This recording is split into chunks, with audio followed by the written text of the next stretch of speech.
Hey everybody, welcome back to the Matt Report. As always, your host Matt, and here today we're talking to Ben Fox of a new WordPress plugin called Sidekick. And what Sidekick does is it's sort of an automated training tool for WordPress, right? So it's a plugin that you install, and it sort of gives guided walkthroughs on different aspects of WordPress: how to make a post, where our page is located, how do you work the navigation system. It's really awesome, and it's making a pretty big splash in the WordPress scene. What I'm really excited for is his Composer add-on, which will allow us to kind of build our own walkthroughs for our own products. And this is going to be really powerful when that's released. Ben is a super intelligent guy. He's super passionate. I've seen him all over the United States at WordCamps. Just super motivated and always willing to share his entrepreneurial journey and his knowledge, and he is very knowledgeable in this stuff. He's got a great story to tell about how he's managed all of the different products that he's tried launching and how Sidekick became sort of the number one focus and why it's the number one on his radar right now, and he's sort of all in on this plugin as well as he should be, and talks about how he started his web agency and he's still taking client services today, bootstrapping, he's in an accelerator program, just tons of awesome stuff. So I'm super excited for you folks to listen to Ben and then potentially try out his product. It's really good stuff. What else is going on in the Matt Report world? Well, this show is sponsored by Conductor, and you can find that at mattreport.com/conductor. And that's the first premium product, plugin product that my team and I have released. And Conductor helps you display WordPress content super fast and super efficiently. You can build custom layouts. You can display custom shapes and sizes of your content. So if you want to make custom blog archive pages or custom e-commerce pages or custom home pages, Conductor will help you do that in a fraction of the time. It's a plugin that's super lightweight. The code is super efficient for you developers out there. And we're working 100% with the front-end customizer in WordPress, although it does work in the traditional dashboard. We are staying very parallel to supporting what WordPress wants us to do. So head on over to mattreport.com/conductor. You can watch a quick tutorial of me flying through how to set up a Conductor page, a Conductor-based WordPress site. It's a real-live example of how you might use it, and we use it for our own client projects. It saves us a boatload of time. I hope it saves you a boatload of time, which in turn will save you a boatload of money, and in turn make some more money on your client projects, right? So check that out, mattreport.com/conductor. There's a special beta code that you can get into the beta and save about $72 on the retail price of the product. So check that out one more time, mattreport.com/conductor. Let's head on to the interview with Ben. Hey everybody, welcome back to the Matt Report. As always, your host Matt, finally joined by my good buddy Ben.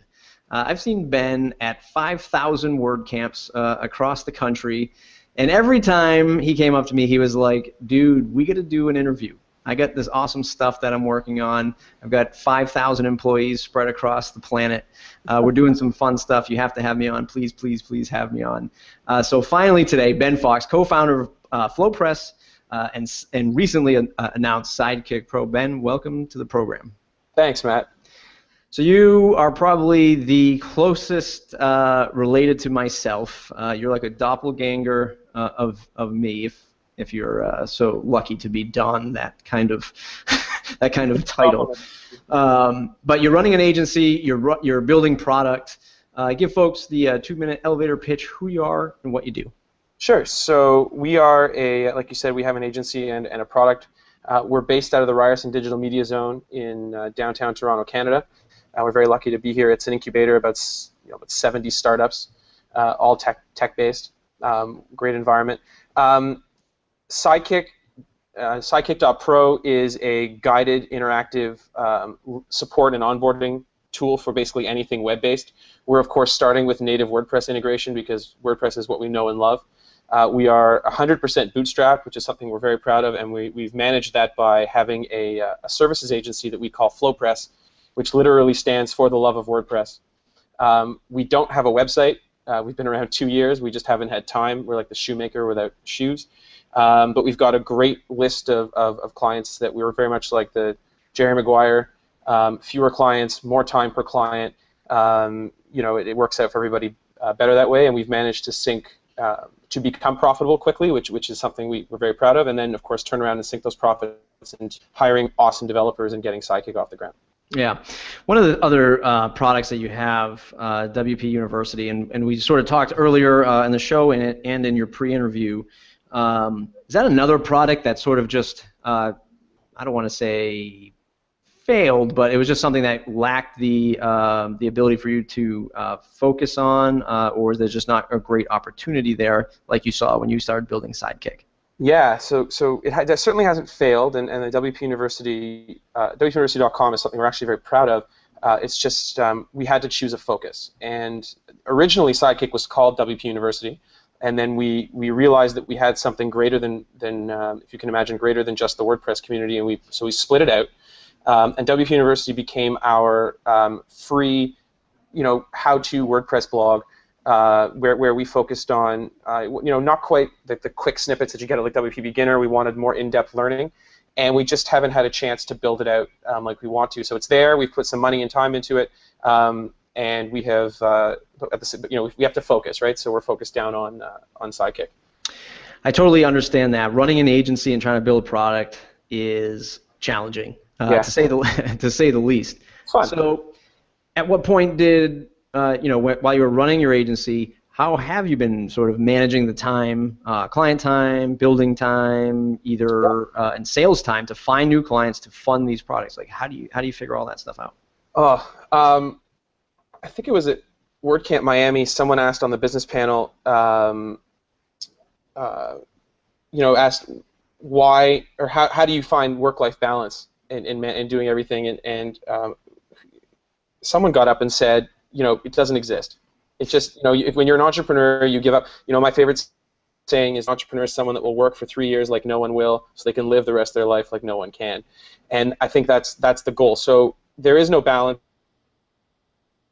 This weekend was a long weekend here in Canada, and I had all of a sudden we were lucky enough to be featured on producthunt.com, and I woke up to 400 emails while on vacation, and very lucky to have a very understanding wife who said, do what you need to do, and let's get this product up and running. As far as managing our time, I'm central switching for business, project management, and sales and marketing. So I handle all of that so that my CTO Bart and his 2 engineers can focus just on building Sidekick. We have one WordPress engineer who just builds our WordPress products. We have a couple of contractors as well, local but contracted, and then we've got Andy McIlwain, who's head of the Toronto WordPress group, who works on communications and our WordPress core module and WordPress learning. So we're a small team, we're nimble, and we work incredibly hard. I mean, there's no magic pill. What's the way that you sort of came about the Sidekick concept, even before it was known as Sidekick? Were you taking bits and pieces of client services stuff that you were doing, sort of taking that residual and building that product that way, or was this something that just came out of left field? You're like, hey, I think we should really explore this.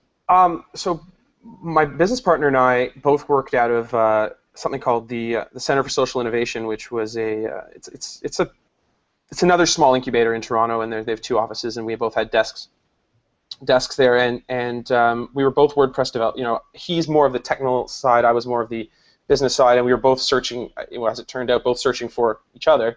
We had one night we were chatting, and we were getting frustrated, a mutual frustration over why don't clients ever read the stuff we send them? Why don't they ever watch the videos we send them? Why don't they buy the Matt Report premium, membership and leave us alone? And not in a way that we don't want our clients to lead us. And by the way, this is before we figured out the whole SLA thing. We should all be doing SLAs, but that's another story. And Bart said it would be awesome if I could just plug my brain into a client's computer, download it, and just walk away. And I just sort of looked at him and said, well, can you build that? And he said, I don't know, let's try.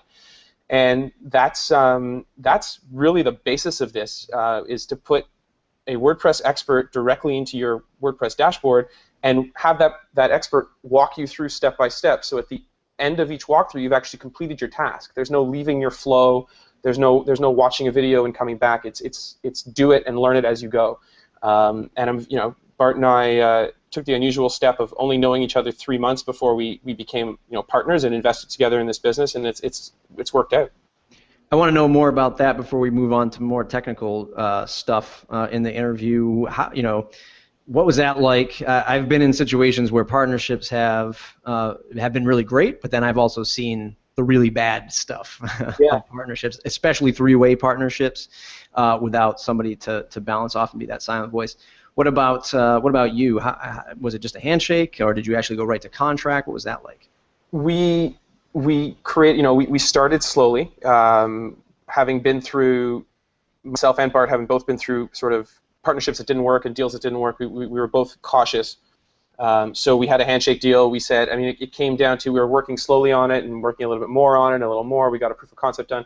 And finally I said, if I put in this application to the Ryerson Digital Media Zone and I get us in, do you agree to come and join me? And he said, yep, but I need to be a 50. And I said, that's a no-brainer. And we got in, and I wrote a 30-page business plan that we immediately threw in the garbage.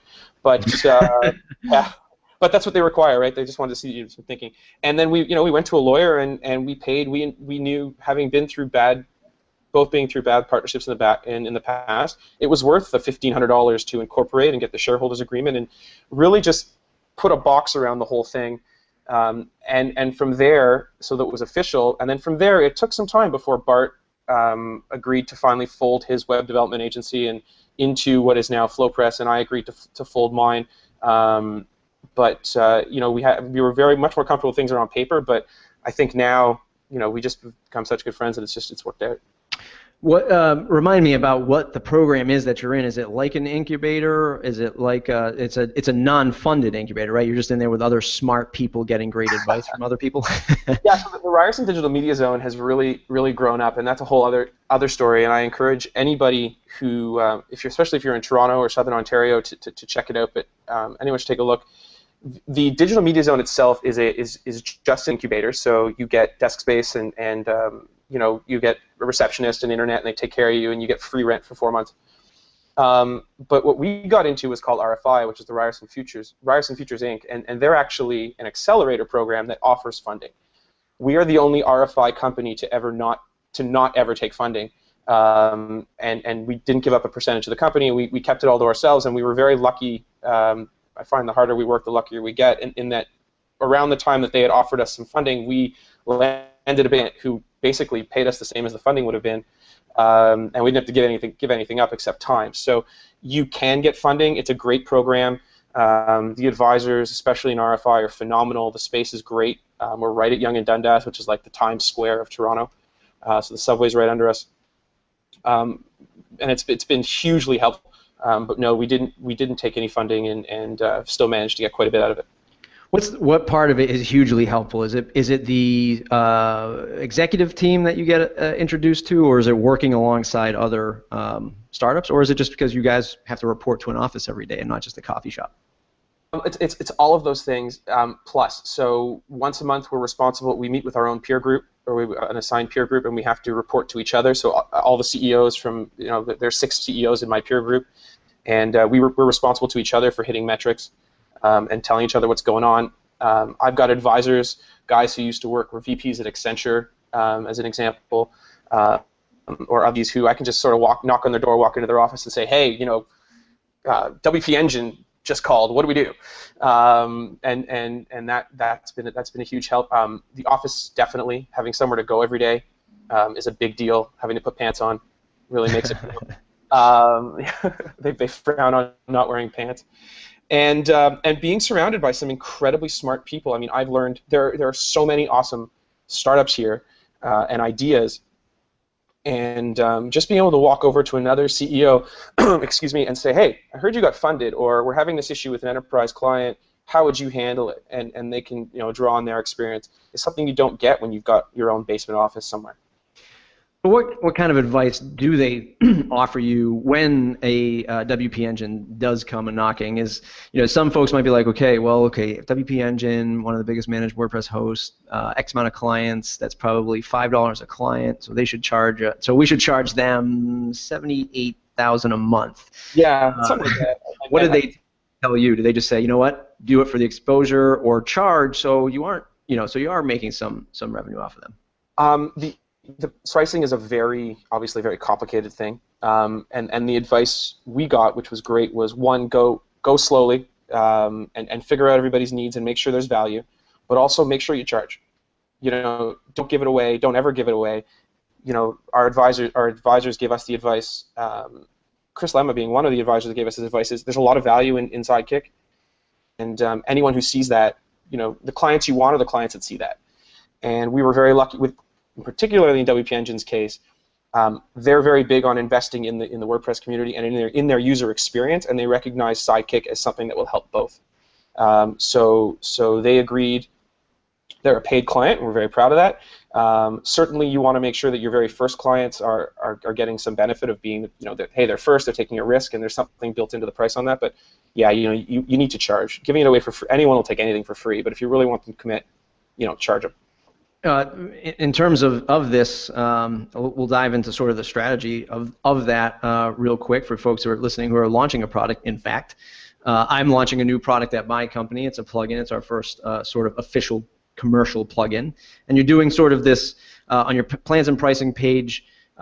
You don't see the plan or price, but you have the beta sign up, right? Yeah. Is that part of that go slow but go fast strategy, and also sort of the exclusivity of getting in early, where you can sort of talk to people and onboard them sort of more one-on-one? Is that the strategy behind this? Go slowly as fast as you can. I love that. We don't have pricing on our plans and pricing page.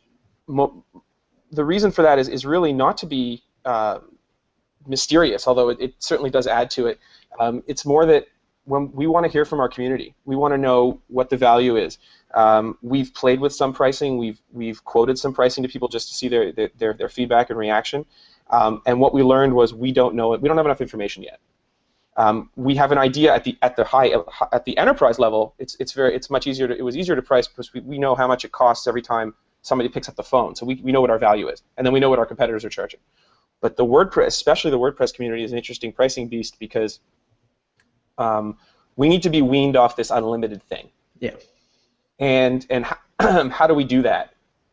And also at the same time respecting that a lot of developers and freelancers base their current pricing model to end users on the fact that their backup buddy license is unlimited, and then along comes Sidekick, which is we're not going to allow for an unlimited license. It's going to be a fair pricing and usage-based pricing, but it's certainly not going to be the all-you-can-eat for $200 a year deal, because we're a SaaS platform and we're constantly improving, and we need to fund that, and nobody should be embarrassed to or ashamed to say that. So. Yeah, we'll put our pricing up when we're confident, when we're ready. You should see the whiteboards that we've filled for the last year trying to figure out what that'll be. We started with a credit system. It was complicated, but you just, and that's where you start. And for if anyone's having that anxiety now with pricing, it's normal. Enjoy it, immerse yourself in it, and everybody else is going through it. That helps. Yeah, it's the same thing. Like we're going through the same thing. We're doing closed beta right now. It's actually sort of a more private closed beta where we're just reaching out to people to have them test the plugin. We're doing the same thing. It's like, do we do, support credit tokens? Like you can use it unlimitedly on any domain, but you can't ask for support on unlimited domains. There's all kinds of different things, and I think it's really just going to come down to, at least for us, is like you, is just getting more data and just getting more understanding from talking to customers. How are you doing that right now? Are you is it technical, or is it more just get on the phone and collect data by talking to them? I think it's both. I love speaking to our customers. I love speaking to the WordPress community. If anyone in the WordPress community wants to send me an email question, I'm happy to share whatever experience I've got. And that's what we're doing. So on that end, whenever someone engages with me, I'll typically respond to you with whatever your question is. And by the way, if I were to tell you the price was this, what would you say? And I'll just throw random pricing, and I've gotten yelled at. I had one gentleman last week told me I was insane, and he wouldn't, and I was just trying to, so that there's that risk, is that he, I gave him I gave him a very high price just to see what the reaction would be, and I've gotten honest feedback, and on the technological side, I mean, our beta sign-up form is a little bit long, but we did it on purpose so that we can segment our users and send out. We use MailChimp and create segments and send out emails to our different, so plugin and theme developers are getting slightly different newsletters than our people that are signing up with non-WordPress or custom platform, because we know they need different things. So we're going to ask them different questions, and that's how we're managing it. We might get fewer entrants on our form because it's longer, but the ones we get are really want it. Yeah, that's one of the tactics or strategies that I'm going to implement too on our beta sign up is just that, so we can segment, right? So we know that who the designers and developers are, who are the beginner sort of WordPress people, who are the publishers, and who are the real super elite of WordPress. That way we can do those segments. So that's great, actionable advice right there. Moving into product development, now that you're talking to people, you obviously have already shipped product version number 1. How are you managing the folks that you are working with requesting features like a WPEngine, which might not fit, Matt Medeiros, who launches it for his plugin demonstration? How do you balance that? Yeah, so obviously WPEngine is an example of one of our clients that their enterprise level, they receive a very high tier of support. They have my cell phone. Like your cell phone number. Yeah, no, they literally do. But at the same time, they're great. They're great guys and girls over there, and we love hearing from them because they give such honest and direct feedback. They're really all about the experience, and can't say enough good things about them. And not just because they pay me. We actually use, just so we're clear, we hosted all of our sites with them long before they became a client. So when they call and make a feature request, I get an email. And they have access to. We use Teamwork for our clients, and they actually just submit a ticket right into Teamwork, or they'll drop it right into our Pivotal. We use Pivotal Scrum. So that's how we're handling that. Whereas, if we get an email from, like Matt Medeiros right now, you can pay for an upgraded version of our core module.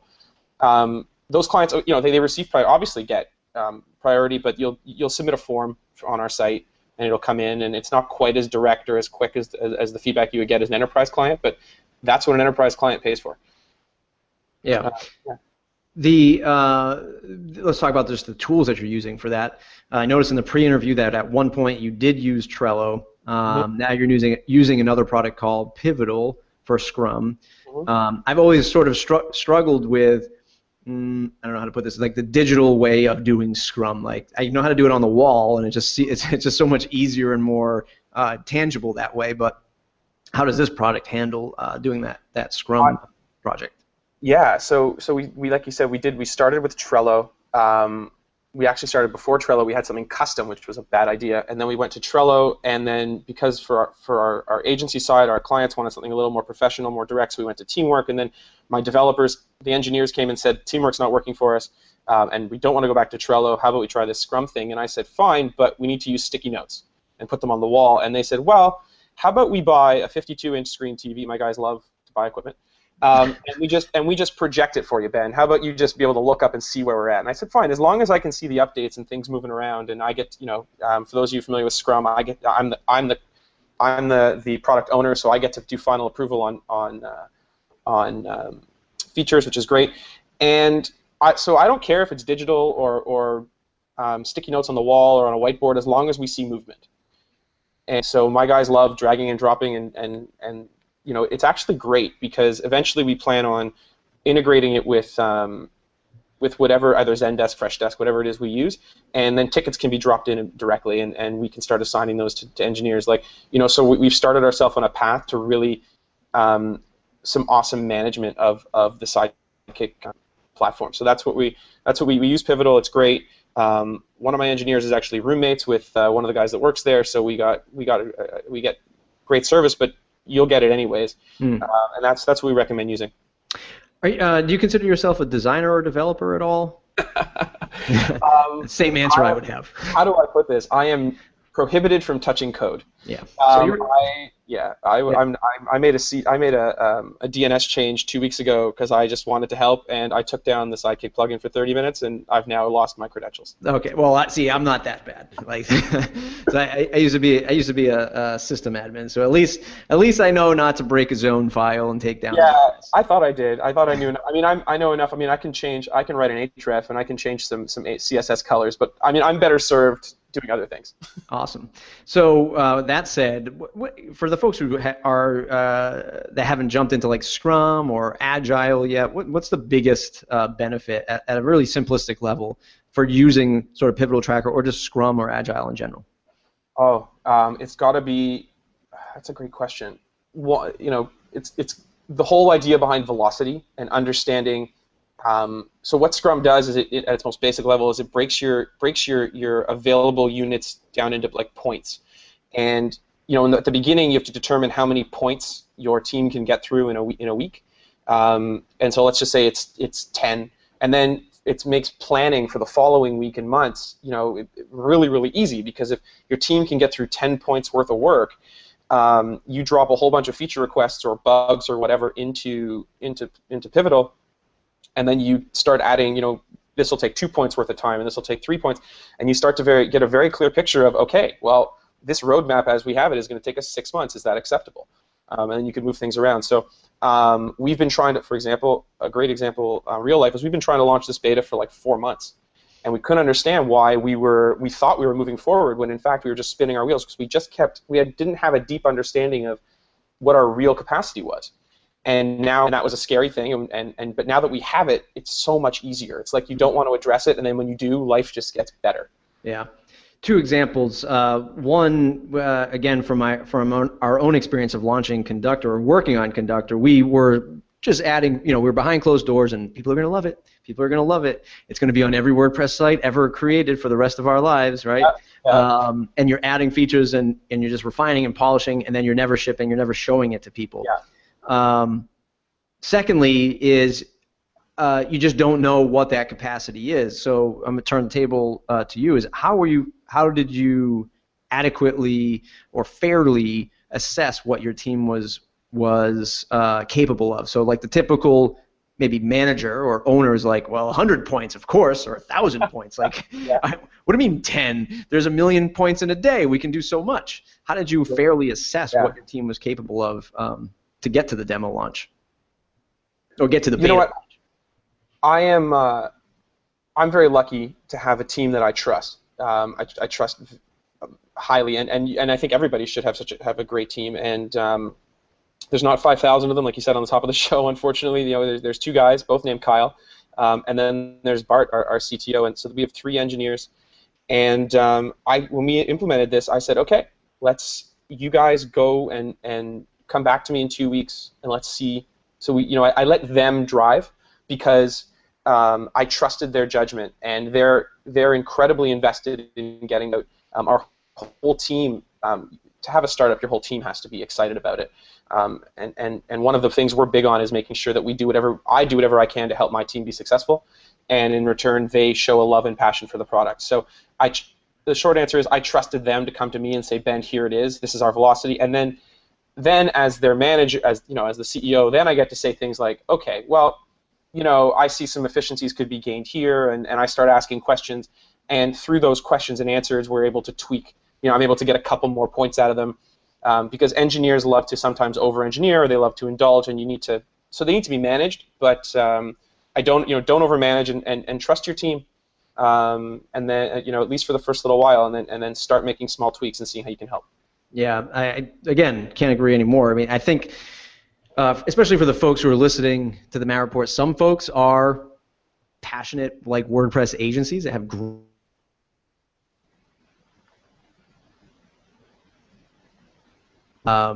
and that it's awesome, right? You can build an awesome product, you can build some awesome stuff with that. Then there are the folks who are maybe like you and I, especially those who tune into like Pat Flynn that I just had on the show, that are much more management oriented, right? Or their thing is, we're going to build a product, we're going to build a piece of software, but they might not necessarily have a team, but they're hiring people, right?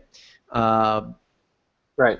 As long as so basically what I'm getting at is 2 different distinctions, right? There are the passionate teams, which work great, have its complexities sometimes, but it works great. And then there are those who want to go and outsource and build a team and just give out specific tasks to say, build this piece of software. Both work with a different sort of spin on it, right? So the more definite you can be, or the more systemized you can be when you go to hire somebody, you can still build a team of folks who might not be passionate for what you're after, but they're building the product that to your specifications. If that makes sense. Yeah. Yeah, it certainly does. I think we learned very quickly that if we're going to build websites, you can use a team, you can use an outsourced team. Please don't go overseas per se, but that's another. I mean, I've done the Odesk thing. I've done, and there's lots of horror stories, and unfortunately no good ones. But you can outsource to build websites certainly, and you can bring the spec and the PSDs and say, here, build me this, as long as you trust the people that are going to do it for you. But when it comes to building a product, an ongoing product, and this is a big one, and I see this often where people say, hey, Ben, I'll meet them at meetups. I've got a great idea for a product. Do you know an engineer that I can just have build me the product? And I say, well, I do, but what are you going to do for the next version, and how are you going to iterate? And by the way, for everybody listening, this is why SaaS platforms charge per month. It's not because we're greedy. It's because our product is never finished. And we have to continuously pay awesome engineers that are much smarter than us to keep improving the product to do what you want it to do. So for that type of work, I prefer to have an in-house team. Now, in-house can mean, Foo plugins, they're a distributed in-house team. Sidekick, we're an in-house team. I mean, I like having everybody sitting around, and I'm a social guy. But as long as your engineers are dedicated to your product, that'll help you build an awesome SaaS platform. But certainly, the one-off thing doesn't work with a product like ours or what you're trying to build. Yeah. You mentioned before SLAs, and that was super important. Why was that? What was it about the SLA? Was it something that a client came back on, an employee came back on? What was it? So that you can talk about. Yeah, so SLAs, or service level agreements, are really just ongoing maintenance agreements, and those take many, many forms. You can use awesome services like Maintain or the WP Valet. Shane and Mason are awesome guys. First and foremost, SLAs help agencies with that all-important monthly recurring revenue. It helps you stay stable. So you're not always fighting. If you can get your MRR as an agency up to 20, 25, depending on the kind of team you're trying to maintain, but if you can get your MRR up, then the pressure to go out and sell, there's no panic on the second of every month when you realize, oh my God, I only have 28 days to fill payroll again. It's nice to know that, we use Wave accounting, and it automatically sends out all our invoices on the first of the month, and I get to wake up and go, oh, we have X dollars already in revenue. That's fantastic. So that's one way SLAs are important. Another way is that managing client expectations and managing client support requests. We have a level of client, and we prefer a level of client that at the end of the day is going to demand a certain level of support, and they're going to ask questions. Their sites are often mission critical. And if the site goes down, it costs them money or a lot of aggravation. And so they're willing to invest up front, and I'm not talking about retainers. They'll literally pay us an agreed amount every month, and they may never call us. They might only call us once a month. They might not call us for 2 months, but they know that because they're paying us that X $1,000, they can when they need us, we're there. And for them, it's that safety blanket. It's that warm, comforting feeling. And for us, it helps. They're also helping us stay alive, and they know that the team that's built the site will still be around because they're helping pay the bills. SLAs can take many forms. They can cover just hosting. They can cover hosting and X number of minutes or hours per week. Our SLAs typically cover updates, major point updates for WordPress, so we'll do all the testing on staging well in advance for you.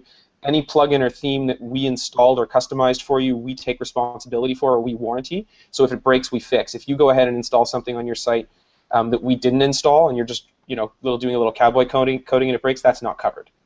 The SLA also defines what any out-of-scope hours will cost. So it's clearly defined. It defines what constitutes a warranted support request, and how many minutes or hours out of scope you get. So some of our SLAs, they get 15 minutes a week. Some of our SLAs, we don't even track it because they pay us enough to. And we had one managing director of a large media company sit across the table from us and said, what's it going to cost for me to be able to call you at 3 in the morning? Figure it out. And that was a great day for us, but also he's called me at 3 in the morning. So, and that you just got to be prepared. And then the other thing I would caution people against is, yes, it's exciting to get that ongoing, that recurring revenue. It's awesome. It's great. But don't overextend yourself, and be honest. And as scary as that is, even if you're afraid of losing the business, be honest and upfront, because it will come back. They do remember, your clients do remember what you said, and they will come back and take you for everything you promised. So be prepared to give it. That's a perfect segue to the next, my next concern with SLAs, especially for the folks who are listening who are just diving into this stuff, right? And they're still stuck on negotiating web contracts and just the deliverable side of it. Right. A lot of the stuff that they hear you talking about might be scary to them because they're like, oh my God, I gotta get a lawyer. I gotta have them draft it up. I gotta spend money on that. Like, I'm only charging $500 to make a website. Any tips or advice for those who are just starting out in this to craft an SLA, maybe even at its most simplistic form? Sure. With the caption, "You are not legal counsel," right? Yes. So I am absolutely not legal counsel. I have a lawyer. He is awesome. He is a startup lawyer slash sort of web savvy guy. If anyone would like his information, I'm especially Canadian based, email me. Happy to push him on. The other thing I'll tell you, Matt, is for your listeners, and again, I am not a lawyer, but I am happy to share a template copy of our, sort of our service agreement with people, with the understanding that you need to have legal counsel review it, make sure it meets your needs. But we paid to have it drafted. Works for us, and yes, it cost us $1,000 to have it drafted, but it's been worth it. First of all, it saves us a ton of time. It makes us look more professional. It makes everybody comfortable. We can define things in there like, we guarantee the site will work on IE 11 and nothing earlier. And then, and then that's like the most important line right there. We started, by the way, it's about 18 months ago. It said IE 9, and then IE 10, and then last 6 months we said nope, IE 11, and we're coming very close to saying IE just costs more. Yeah. But we're very clear about that. The other thing that we do, so there's that. It defines like hosting. It gives us rights to use all their stuff.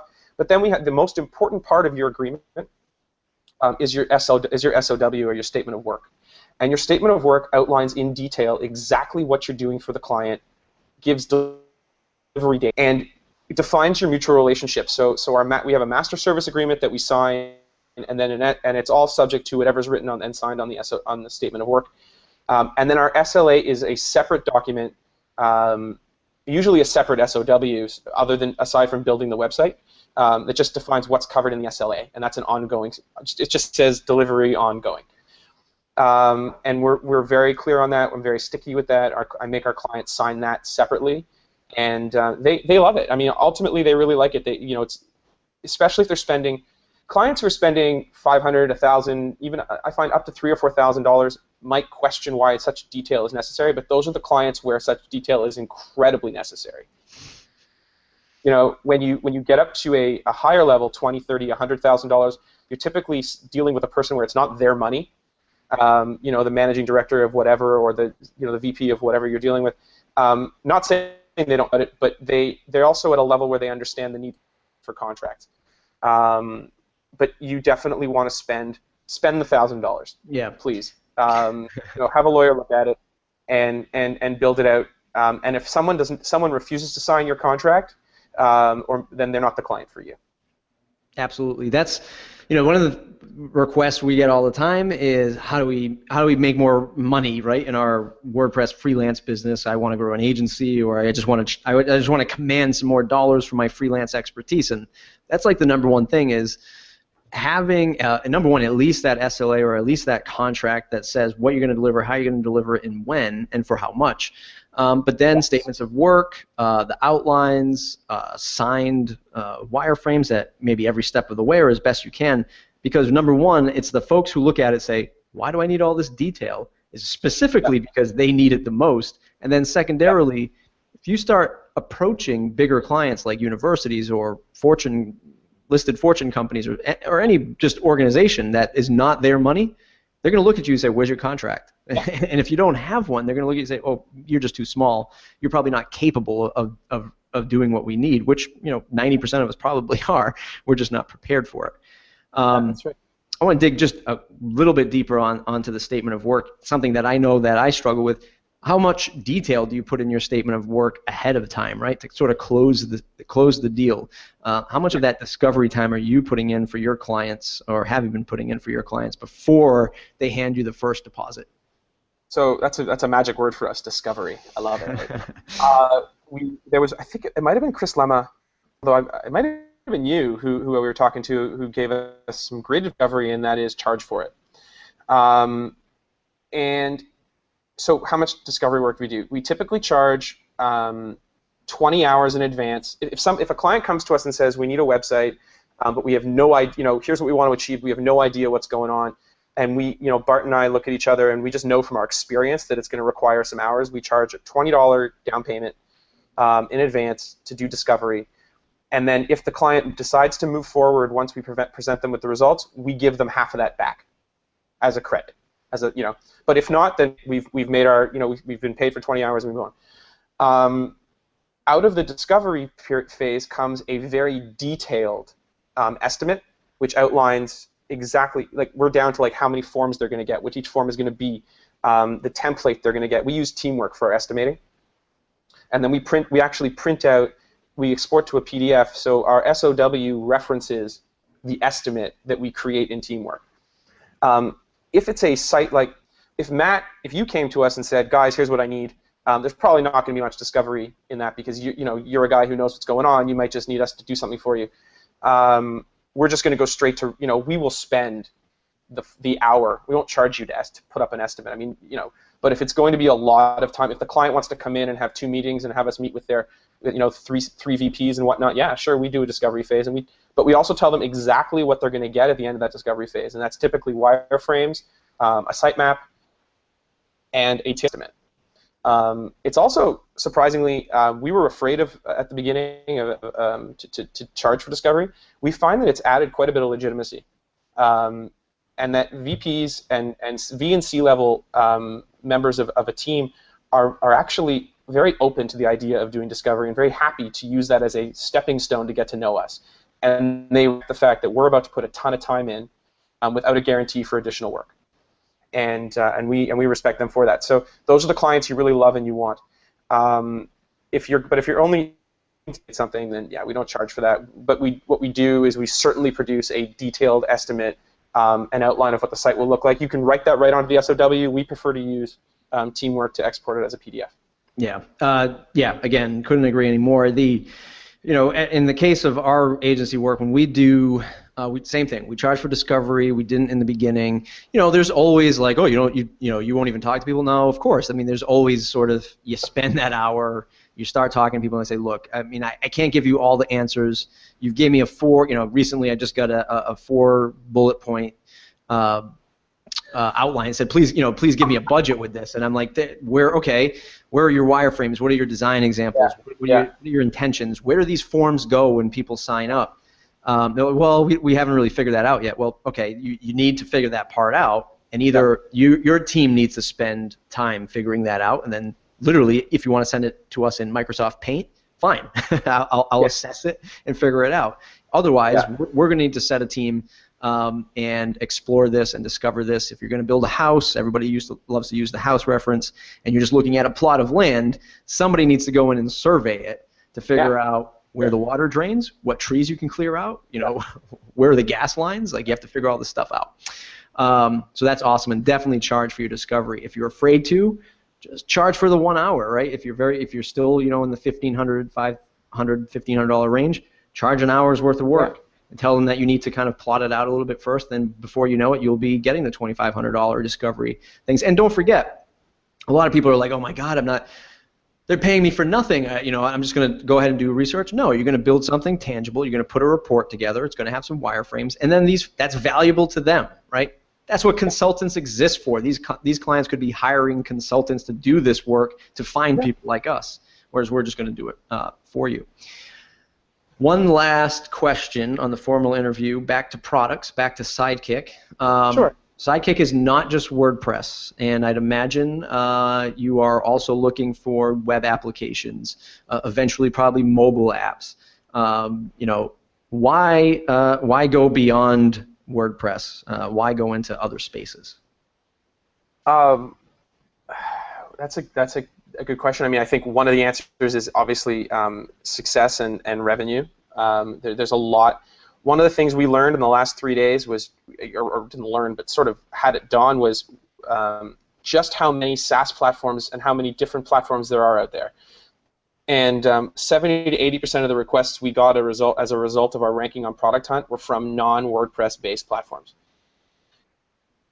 There are still people not using WordPress. I don't know why, but that's the truth.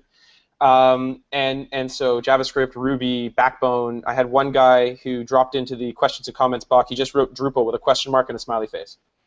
So we sent him a quote on building a WordPress website. But I'm kidding. But why not just WordPress? Because Sidekick can be so much more. And really, we truly believe we're drinking our own Kool-Aid. We truly believe that it's the next generation of onboarding and support. It's an awesome way. It's how everybody should be learning to use platforms. It's far more efficient. It's far more user-friendly. It'll save companies tons of time and money. It improves your user experience. Why should it just be limited to WordPress? Eventually, everybody will be WordPress, but until then, it works with everything. So why not? It's amazing to see that properties like Product Hunt, producthunt.com, which is a daily listing of new and exciting, I guess, web products or internet products or startups, things like that. It's amazing to see that as much as we all love WordPress, as much as widely adopted as WordPress is, to be featured on Product Hunt and 80% of them be non-WordPress. It's just still like, God, is anybody listening to this show? Like there are WordPress startups out there, people, and people who are doing great, successful and running great businesses with it. Yeah.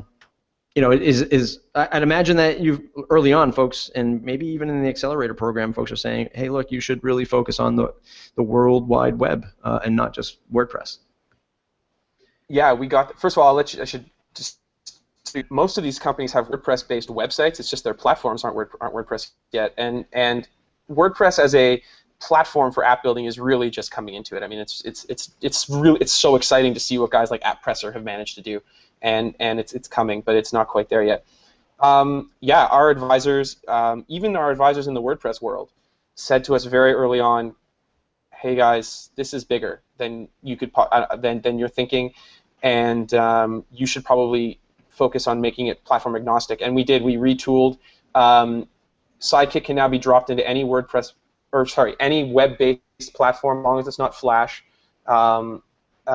using 3 lines of JavaScript. And that's what we've written.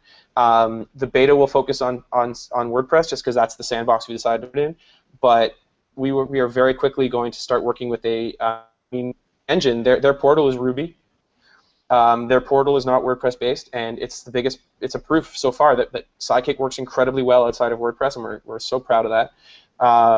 And as soon as our beta starts humming along, we're going to refine the process of dropping Sidekick into those Ruby and JavaScript based platforms, and probably inviting a small group of early adopters to come and try it out. A stripped down, not quite as intensive as what WPEngine has, but probably a more stripped down version.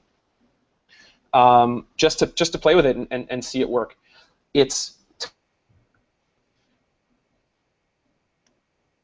Things would probably go a lot faster, but the WordPress market is awesome. But there are, why would we give up all that? There's so much opportunity out there that it's worth us sort of splitting our focus a little bit in the beginning, and it's frustrating. I mean, we know we could be going faster as a startup CEO.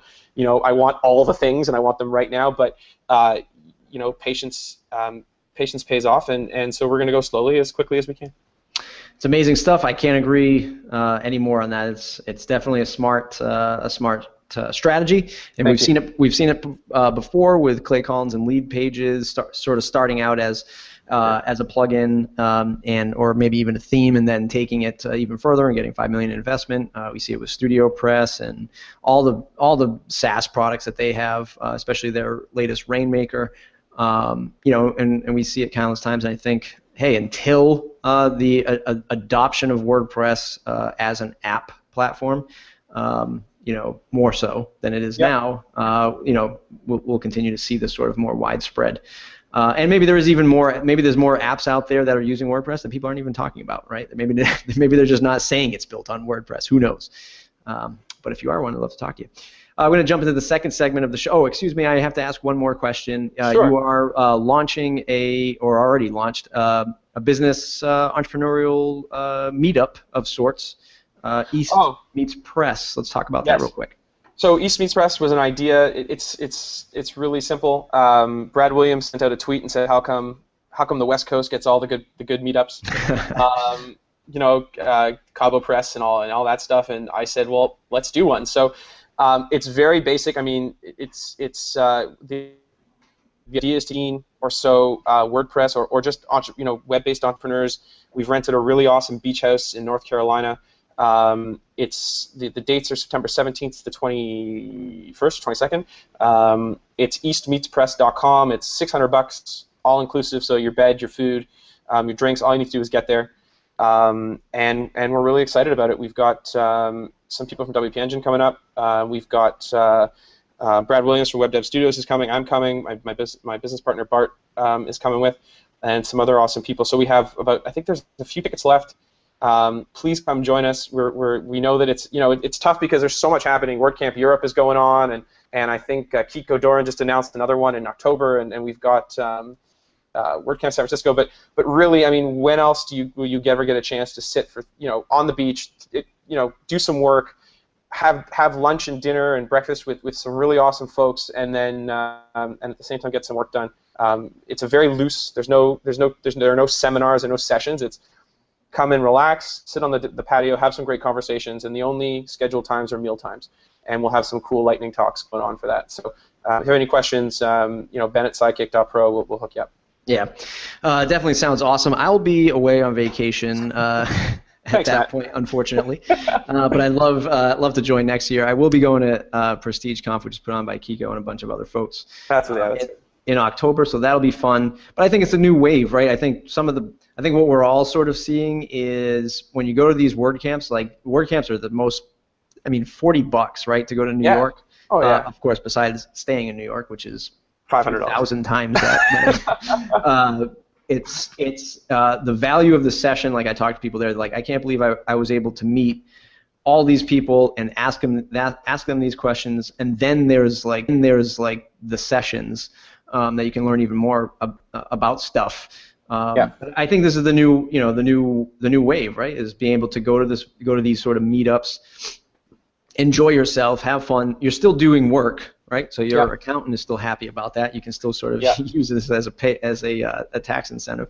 But it's just a different flow of things, and this industry allows us to do stuff like this, so that's pretty awesome. Yeah. Second segment of the show, I think we covered most of it, but what other apps do you use on a daily basis that keep your business going? I like the stuff you talked about, but maybe something else you haven't mentioned yet. So we use Wave Accounting. Wave Accounting is a free piece of online bookkeeping. It's cloud-based bookkeeping. It's like an alternative to QuickBooks. We use them. They handle our payroll. Thanks. They're great. And they happen to be a Toronto-based startup, which we love, but they're fantastic, especially if you don't like QuickBooks. So they're awesome. We use HipChat. We're big on HipChat, and we've looked at some of the other ones, Hall, and there's one other, Spoke or something. But we like HipChat. It's great. We use it. I really love the feature where it sort of tracks what's been talked about all week. So we do a weekly roundup of all the cool stuff that we've been talking about internally and post it on Sidekick.pro's blog, and that really helps. But also just you need that internal communication piece. We use Google Apps for pretty much everything else. So Gmail, Google Docs. They recently introduced unlimited cloud-based storage, which is phenomenal. Yeah. So as a business owner, I love it. If something heaven forbid should ever happen to a staff member or a computer, everything is stored. We use Apple for everything. I don't know what else. We use Pivotal is great. Not to say Trello wasn't awesome. It's just Pivotal is a much more it's a far superior, we find. I'm gonna definitely take a look at that. That looks pretty interesting. And then Teamwork.com for managing client projects. We're not Basecamp people. We decided it didn't work for us, but so Teamwork is what works for us, and they're really great. And funny about them is that the platform they're built on is Cold Fusion or Cobalt or something. It's like old, but it's so responsive. It's great. You'd never know that it was built on this like ancient piece of technology, but it does such a great job. That's awesome. I'm going to jump into the lightning round and ask you a series of quick questions. You have a series of quick answers. Sure. What's the one plugin you cannot live without besides your own? Lead in. Ah, very good. I met those guys up in Boston. So you're having success with it? Unbelievable. It's awesome. Lead in is so amazing. Basically, for those who don't know, anytime somebody fills out a form on your site, Lead in will send you a report. It'll say, here's the form they filled out, and by the way, here's everywhere else on the site they've been, and here's how they got to you. And then it'll upload it. We use Gravity Forms, and of course, just uploads it to MailChimp, and it stores all that data. And it's huge. It's also really satisfying to see how many new leads come in every day. So it's great, and it's free right now for those. So use it. Yeah, they're sort of in a private accelerator group of HubSpot, which is fairly popular up here in Boston. Met them at the last WordPress meetup in Boston, so they're pretty good guys. They're building something pretty awesome. What's a favorite WordPress or business book? Favorite WordPress or business book? It's got to be The Lean Startup. I go back to that whenever I know it's a sort of a cliche answer, but I go back to that whenever I'm like, what would the Lean Startup do? If you don't know what to do, what would that do? And MVP and test and iterate and get it out. Yeah, I just read. Went to a wedding over in Colorado, and I on the flight over read the Lean Canvas by Ash Moira. That was awesome. Again, it's the fundamentals of Lean. And it's just like, why would you read another Lean book? But it just reminds you of everything, and it's just a good reminder to get back to the Lean process. What's a quote that you live or run your business by? I really like to go quickly or rather go slowly as fast as you can. That's sort of something we developed internally, and it's become our mantra. Like, how fast can we do this without screwing it up? Yeah. In your client services business, what's the longest a client project has ever taken? We just launched a rip and replace of 6 websites for a paving stone client. They had 6 websites on Cold Fusion. It just launched. It's about 8 months. Oh, that's not bad. Yeah. If you had to switch to another CMS, what would it be? I wouldn't. If I had to switch to another CMS, I'd probably do some modified flavor of Drupal. Nice. Who should I interview next? The guys from Lead In. Yeah, definitely. I think that these guys probably see some really amazing metrics about WordPress businesses and probably have some great stuff they could share. Yeah, definitely. And what's the one question I didn't ask you that I should have? What's the one question? Honestly, I don't know. I think that's the best. What's the best thing that's come out of running my own business, and that's got to be. Sorry, did you want me to answer it too? Yeah, sure. Go ahead and answer it. And the greatest thing that's come out of this is really sort of a renewed belief in myself and what you can accomplish when you really what I can accomplish when I put my mind to it. I worked for somebody else for 10 years. I worked in the marketing business, and you really do. The agency world it grinds you down. And I learned how I didn't want to run a business, and I always said, when I run my own business and when I have my own shop, I will do this and I will not do that. And now that I'm doing it, it was tough in the beginning, but man, does it, on good days and bad, it feels so good to come into the office and be like, this is mine and I built this. Yeah. Did you ever find yourself sort of falling into those pitfalls that you said you wouldn't do, and then kind of realize like, that's why? Oh yeah, I sent I've done that, and you know what? This is where having a team that really trusts you and that you trust is critical, because my team, on a couple of occasions, guys have either come to me as a group or individually and said, Ben, that thing you did or that thing you said, that wasn't so cool, or maybe we want to try it a different way. And because we have that trust, that team member was felt that they were able to say that, and I was receptive to it. And sometimes the answer is nope, we've got to do it the way I said, but oftentimes it's okay, let's find a new way so that everybody's happy. Yeah, that's one thing I learned. I did work for a technology company for about 7 years, and the reason why I worked there that long is so I could learn what not to do. And it was very interesting. a very interesting experience, you know, especially with like partnerships and things like that. And I definitely learned the same way. I'd be looking at it every day. I'd be like, this is what I'm not going to do when I run my business. Yes. And then there are those times where I was like, oh, okay, so now I understand things like cash flow and hiring people. And some of those things are unavoidable as much as you say you're not going to do it. Yeah. But you know what I find is that in those situations, honesty and you know, sort of as transparent as you can be with your team, especially as a small startup. You know, we share our revenue privately and internally. We share our revenue, we share our profit. We do quarterly bonuses well, we do them. You know, we do quarterly bonuses whenever we can. So, you know, as long as there's a profit to share, we share it. Because that engenders trust, and everybody knows what you're working for. And at any time, if someone says, you know what, I just need to make more money, or I don't really believe that we're going, then they can go, okay, they can make an informed decision, and it doesn't draw out this long process where somebody takes 6 months to leave, and then there's that bad blood. And nope, I mean, everybody's just happy because you were honest and open with them. Yeah, definitely. It's awesome stuff. Ben, it's been an amazing hour discussion on everything that you've done. I definitely want to get you back once once every web app is using your platform. Yes. And maybe the background will be on your yacht somewhere off the coast of some island. Ben, where can folks find you on the web to say thanks? At Benjamin E. Fox on Twitter, sidekick.pro/beta. If they'd like to sign up for our beta, please come join us. We're on the 8th, which is Friday, or Ben at sidekick.pro. Send me an email. Please excuse me if it takes a couple days to get back to you at this point, but happy to share whatever I can with the community. That's awesome. And then EastMeetspress, still a few tickets left. Folks can reach out and get connected with that if they want to do that awesome vacation/workation setup down there. That'll be an awesome time. Folks, if you want to stay connected to the Matt Report, mattreport.com/subscribe, join the mailing list. That's the #1 way. You'll know when these awesome interviews go out with some other insider information. mattreport.com/join, join the members list, members-only forum, and access to premium content and featured content from some of our guests. So again, mattreport.com/join. Thanks, everybody.